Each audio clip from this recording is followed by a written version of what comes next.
ఏడాదిలో 12 శివరాత్రులు ఉంటాయి. అయితే మాఘమాసంలో వచ్చే శివరాత్రికి ప్రత్యేక ప్రాముఖ్యత ఉంది. ఈ ఏడాది మార్చి 8న మహాశివరాత్రి వచ్చింది. పిలిస్తే పలికే బోలాశంకరుడు కావడం వల్లనే ఎందరో రాక్షసులు ప్రసన్నం చేసుకుని ప్రపంచానికి చేటు తెచ్చే వరాలు పొందారు. రాక్షసులనే కరుణించిన పరమశివుడు నిజమైన భక్తులను ఎందుకు అనుగ్రహించడు? ఎలా పిలిచినా పలుకుతాడు, వరాలు గుప్పిస్తాడు. అయితే ఎలా పిలిచినా పలుకుతాడు. పరమేశ్వర అనుగ్రహం అందరిపైన ఉంటుంది. కానీ మీ రాశిని బట్టి మంత్రం స్మరిస్తే మంచి ఫలితాలు పొందుతారని చెప్తున్నారు జ్యోతిష్య శాస్త్ర పండితులు.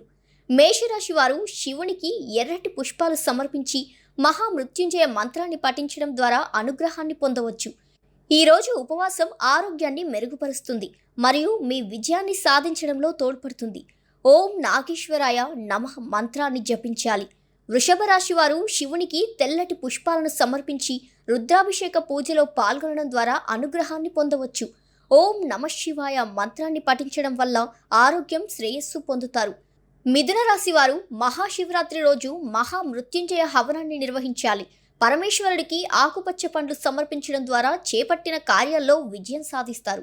ఈరోజు మీరు రుద్రాష్టకం పఠించాలి. మహాశివరాత్రి రోజు కర్కాటక రాశి వారు పరమేశ్వరుడికి తెల్లటి పూలు సమర్పించాలి. పాలతో అభిషేకం చేయాలి. మహామృత్యుంజయ పూజల్లో పాల్గొనడం, ఉపవాసం ఉండడం వల్ల కొంతకాలంగా వెంటాడుతున్న అనారోగ్య సమస్యలు సైతం తొలగిపోతాయి. శివచాలీసా పఠించాలి. సింహరాశి వారు మహాశివరాత్రి రోజు రుద్రాభిషేకం చేయాలి.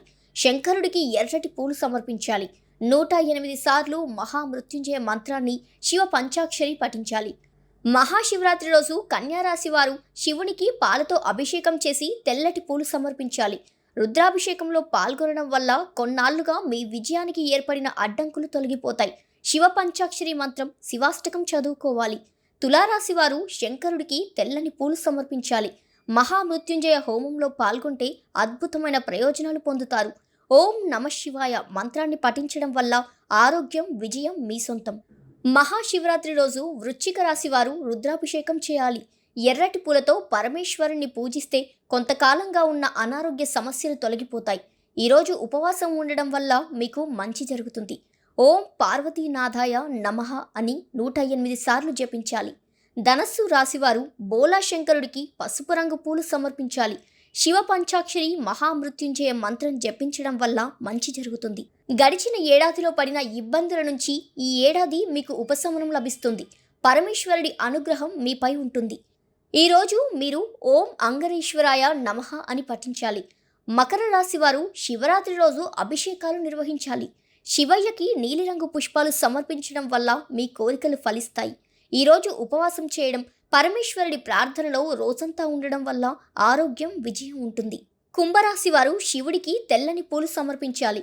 మహామృత్యుంజయ మంత్రం పఠించడం కానీ, మహామృత్యుంజయ హోమంలో పాల్గొనడం వల్ల అనుకున్న కార్యాలు నిర్విఘ్నంగా పూర్తవుతాయి. పంచాక్షరి మంత్రం జపించడం వల్ల ఆత్మవిశ్వాసం పెరుగుతుంది. మీనరాశి వారు శివుడికి స్వచ్ఛమైన తెల్లటి పుష్పాలు సమర్పించాలి. శివాలయాన్ని సందర్శించి శివాష్టకం పఠిస్తే అంతా మంచి జరుగుతుంది.